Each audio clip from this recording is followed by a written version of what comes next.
Assalamualaikum warahmatullahi wabarakatuh. Waalaikumsalam warahmatullahi wabarakatuh. Wah, Aduh, kelihatan seger ya. Gimana alhamdulillah. Bapak Ibu kabarnya? Sehat Alhamdulillah ya? sehat-sehat, sangat sehat. Sangat sehat. Ya, yang dari Madura sehat? Semenep, semenep.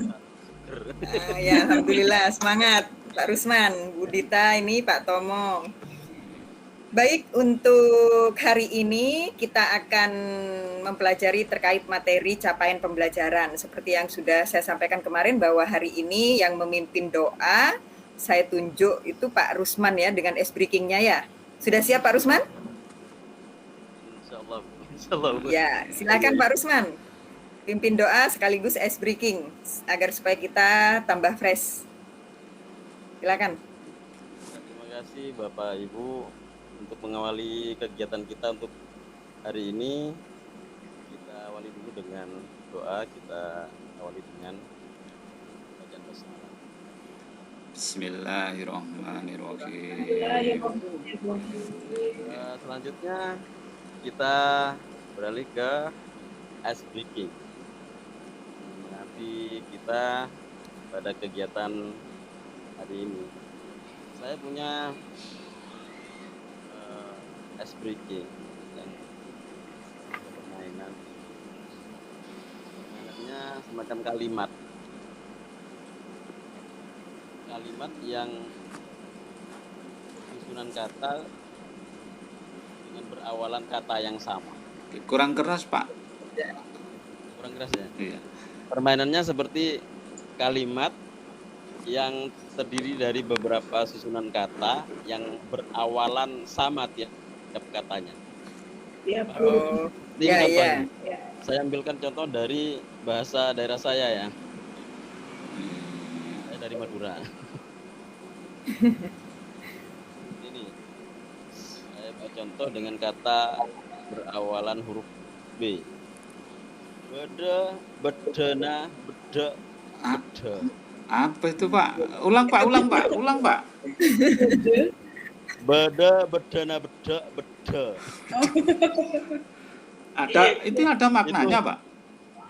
Ada, karena dengan penekanannya, artikulasinya beda juga ada maknanya itu. Artinya berbeda gitu ya? Artinya berbeda. Beda itu ada. Bedana itu wadah atau tempat.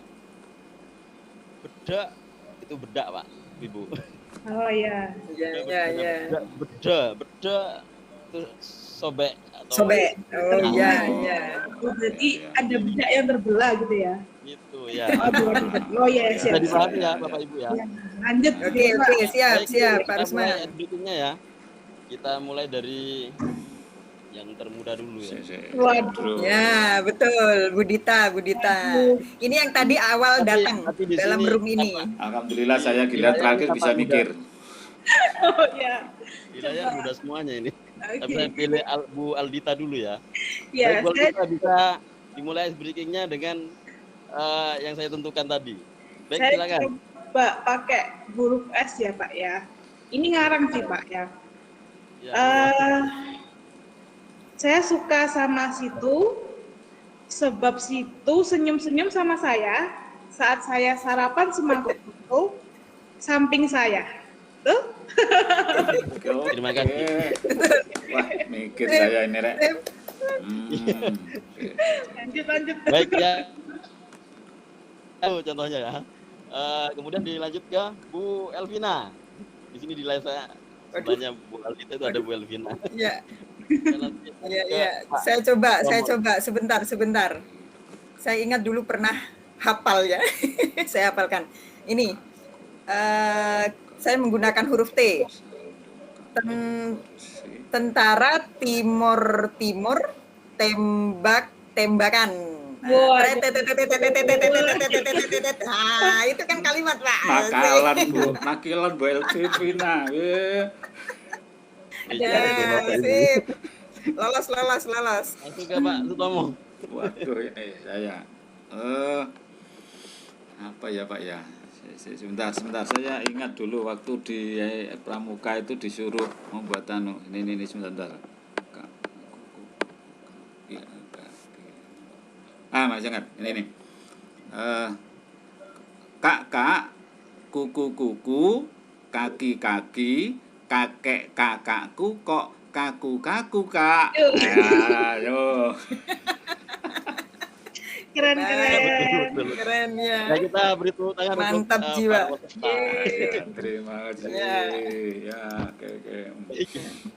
Ya baik Pak Rusman. Terima kasih Pak Rusman doa dan ice breakingnya. Ya. Terima kasih Bapak Ibu. Ya terima kasih. Untuk yang besok persiapan ice breaking Pak Sutomo ya, Ah. sama mimpin doa. Ya, insya Allah. Ya siap. Ya kita langsung mulai pada sesi materi. Saya akan membagikan layar, share screen. Mungkin bisa dicermati untuk Bapak Ibu ya. Saya mengambil materi kali ini itu adalah capaian pembelajaran.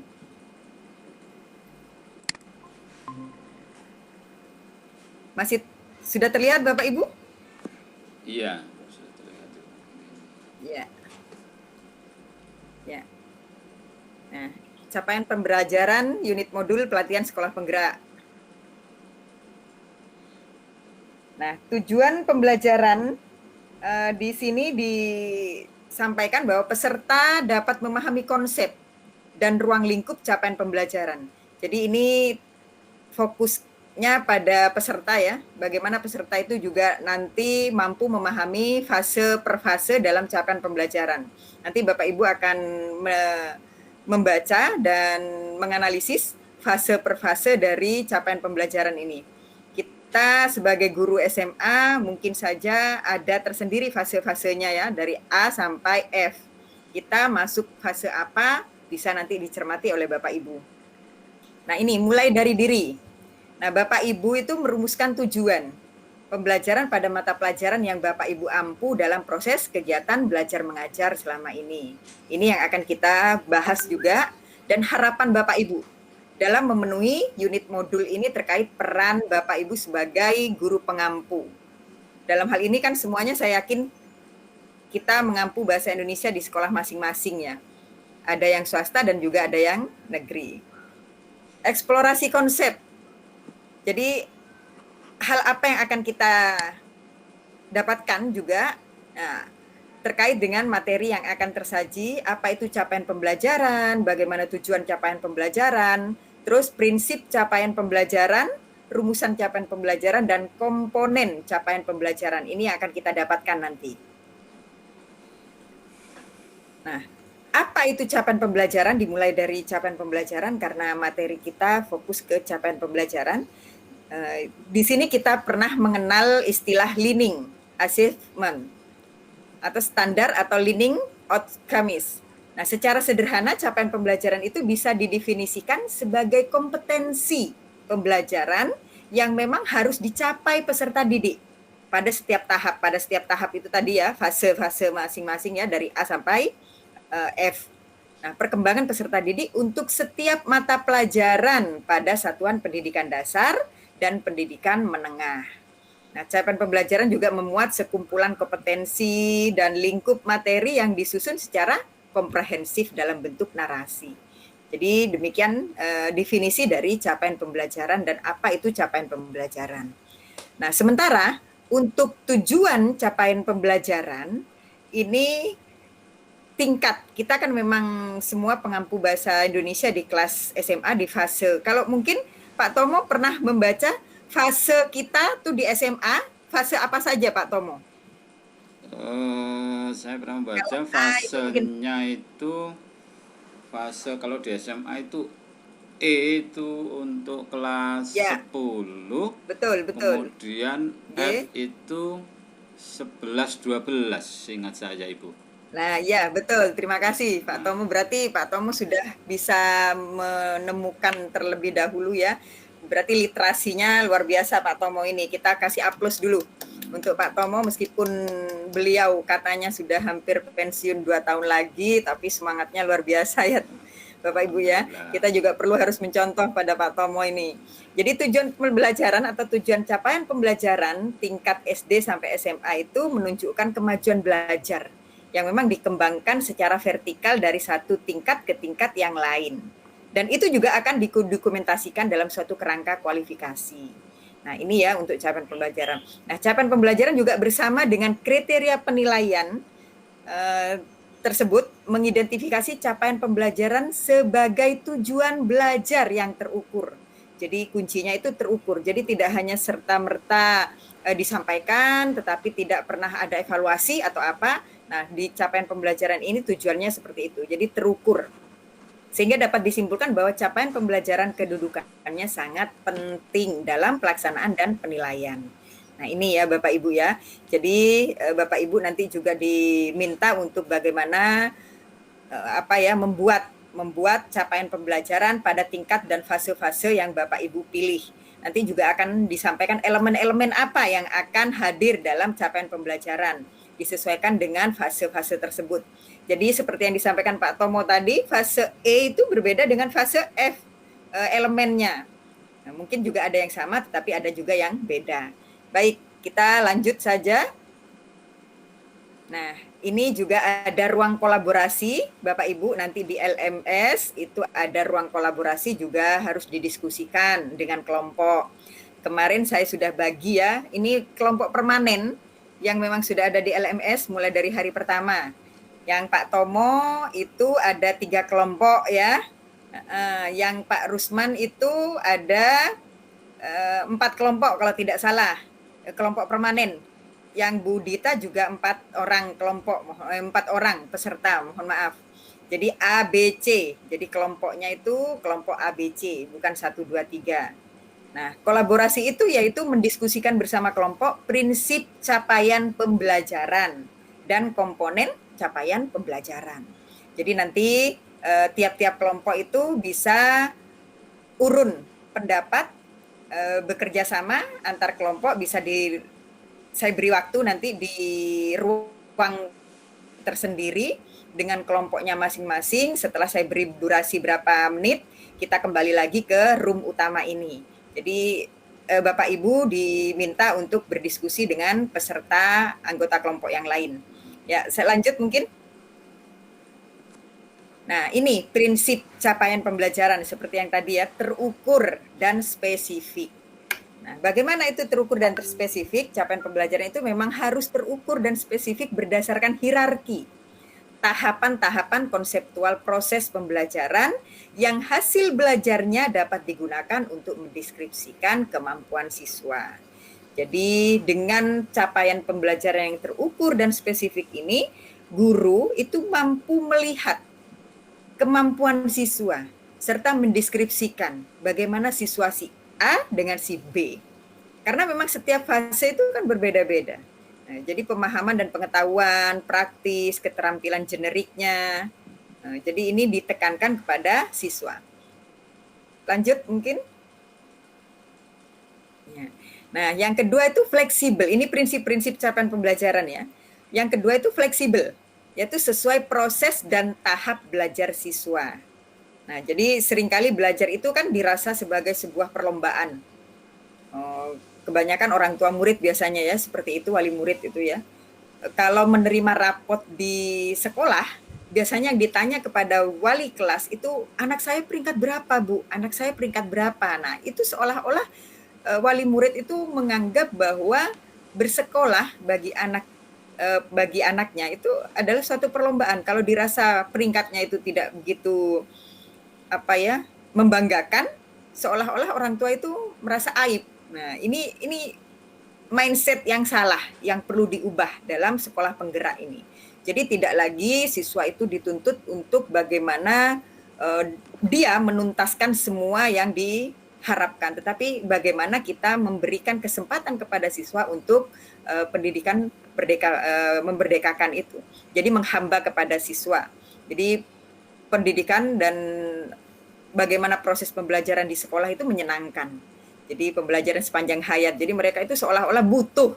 Bukan kita yang memaksa murid untuk menerima pembelajaran yang setiap hari kita jejali dan tekanan-tekanan yang diperuntukkan untuk siswa. Itu tidak lagi seperti itu.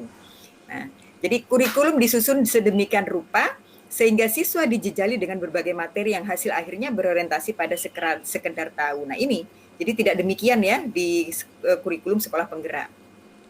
Nah, ini juga bisa dilihat mulai dari pengembangan capaian pembelajaran, desain kurikulum, terus proses penilaian juga harus disesuaikan dengan capaian pembelajaran. Nah, mungkin lanjut. Nah, ini komponen capaian pembelajaran. Dalam komponen capaian pembelajaran terdapat 4 komponen, yaitu rasional mata pelajaran, tujuan mata pelajaran, terus karakteristik mata pelajaran, dan capaian pembelajaran setiap fase. Mungkin nanti Bapak Ibu juga bisa mengunduh materi ini di LMS ya, di ruang LMS, jadi bisa dibaca ulang apa yang sudah saya sampaikan di sini, nanti bisa Bapak Ibu mengerjakan tugas termasuk juga masing-masing ruang, entah itu eksplorasi, kolaborasi, dan demonstrasi juga bisa dibuka di ruang LMS. Nah, lanjut. Nah, ini Bapak Ibu dicermati ya, seperti yang saya tanya pada Pak Sutomo tadi, luar biasa Pak Sutomo. Nah, ini pembagian fase dalam capaian pembelajaran dapat digambarkan sebagai berikut. Fase A itu pada umumnya SD kelas 1 sampai 2. B kelas 3 sampai 4, C 56, D 79, E. Nah, karena di sini semua Bapak Ibu pengampu kelas 10, 11, 12, maksudnya jenjang SMA, berarti kita ranah fokus utamanya yaitu pada fase E dan fase F. Kalau fase E itu ada di kelas 10, fase F itu ada di kelas 11 dan 12. Nah, itu lanjut. Nah, ini nanti saya meminta tiap-tiap kelompok untuk mendemonstrasikan, demonstrasi kontekstual. Jadi mendemonstrasikan hasil dari kerja kelompok itu tadi. Jadi ada di antara kalian Bapak Ibu guru yang nantinya mewakili. Nanti saya tunjuk satu-satu per kelompok A, B, dan C untuk mendemonstrasikan hasil dari kerja kelompok di room lainnya tadi. Terus kita beri waktu ya kurang lebih 10 menit, kurang ya 10 menit ya? Bagaimana? Cukup Ibu. Cukup ya? Cukup ya 10 menit. Ya. Matangkan dulu, nanti kita kembali lagi di room utama ini. Kita batasi 10 menit, kita gabung lagi nanti pada tepat pukul 10 WIB. Di sini saya yakin tidak ada yang WIT ya, WIB semua. Jadi 10 TET kita kembali ke room utama. Silakan Bapak Ibu, ada yang ingin disampaikan atau ditanyakan sebelum kita gabung dengan, saya bagikan linknya ya di grup ya, untuk masing-masing kelompok nanti bisa masuk ke kelompoknya masing-masing. Ada yang ditanyakan Pak Rusman, Bu Dita, Pak Sutomo? Silakan. Mungkin Bu Dita dulu. Saya masih mencoba juga. Memahami ya Pak. Iya. Baik. Sambil dicerna Bapak. Ya Bapak Ibu, terima kasih atas kesempatan yang diberikan. Saya ingin bertanya mengenai mengapa tadi apa ya, sebentar. Saya lihat dulu ya Bapak Ibu sebentar.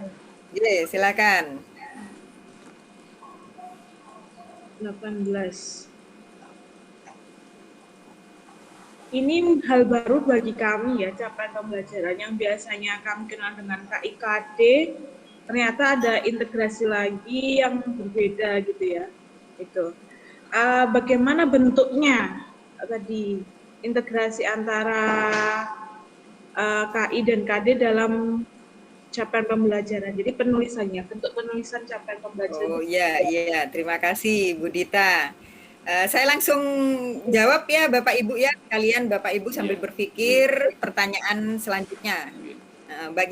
Kalau ditanya bentuk penulisan bakunya untuk capaian pembelajaran, biasanya bentuk capaian pembelajaran itu ditulis dalam bentuk paragraf Bu Dita. Jadi kita menulisnya dalam bentuk paragraf sehingga memang ada keterkaitan antara pengetahuan, keterampilan, dan mungkin juga kompetensi umum secara keseluruhan itu utuh. Jadi terlihat jelas. satu kesatuan dengan yang lain tidak bisa dipisahkan. Itu yang memang bentuk-bentuk bakunya ya. Nah, hal ini apa? Untuk berfungsi memberikan kesempatan kita itu untuk mengeksplorasi materi pelajaran lebih mendalam. Jadi umpama materi itu sudah tersampaikan, akhirnya tambah kuat materi itu, mendalam dan juga tidak terburu-buru sifatnya. Dan cukup waktu untuk menguatkan kompetensi. Jadi mengingat tahapan-tahapan perkembangan dan kecepatan anak itu juga bagaimana kita memahami. Nah, karena apa? Karena anak itu satu dengan yang lain belum tentu sama kan ya. Pasti berbeda-beda. Pemahamannya, penangkapannya, dan tingkat kecerdasannya pun juga berbeda-beda. Nah, ini harapannya jadi bentuk penulisannya ya seperti itu. Mungkin begitu Bu Dita, apa ada yang ingin disampaikan lagi? Sudah paham? Cukup. Ya, berarti bentuknya ya. Cukup. Ya. Silakan, mungkin Pak Tomo. Oke, Pak Tomo itu angkat tangan. Silakan Pak Tomo. Terima kasih Bu. Saya menemukan hal yang baru dan istilah ini mungkin di sekolah penggerak ini. Kemarin saya itu ketika membaca modul itu bingung dengan istilah elemen. Elemen itu apa? Elemen itu apa? Ternyata baru saya dapatkan besoknya. Elemen itu ternyata dulu istilahnya itu keterampilan berbahasa. Nah, ini kan hal yang baru Ibu ya, keterampilan berbahasa. Yang saya tanyakan kalau dulu keterampilan berbahasa itu kan 4 biasanya ya mendengarkan atau menyimak, berbicara, membaca, kemudian menulis paling akhir. Nah, kemudian sekarang ada istilah memirsa. Nah, ini kira-kira yang dimaksud memirsa itu apa Ibu kira-kira Bu Elvina ya? Iya. Terima kasih Pak Tomo ya pertanyaannya. Kalau memirsa itu kan kalau dulu komponennya itu mendengarkan atau menyimak. Itu kan sama ya komponen elemennya itu. Nah, memirsa ini sama juga, istilah lain saja. Istilah lain yang memang diungkapkan dalam sekolah penggerak. Karena memang mungkin istilah-istilah ini yang sudah seringkali kita mendengarkan atau menyimak itu mungkin itu adalah istilah yang kurikulum sebelumnya. Nah, muncul kurikulum sekolah penggerak, akhirnya dimunculkan pula istilah-istilah baru agar supaya memang ini adalah sesuatu yang baru juga, yaitu memirsa. Nah, jadi memirsa itu sama halnya dengan elemen menyimak dan mendengarkan. Jadi umpama kita itu pemirsa, mohon seperti itu. Jadi kita fokuskan pada memirsa itu mendengarkan. Mendengarkan. Bukan berasal dari bahasa Jawa mirsani kemudian menyimak dan melihat gitu mungkin enggak? Iya, menyimak itu kan mendengarkan juga. Oh, gitu. Iya.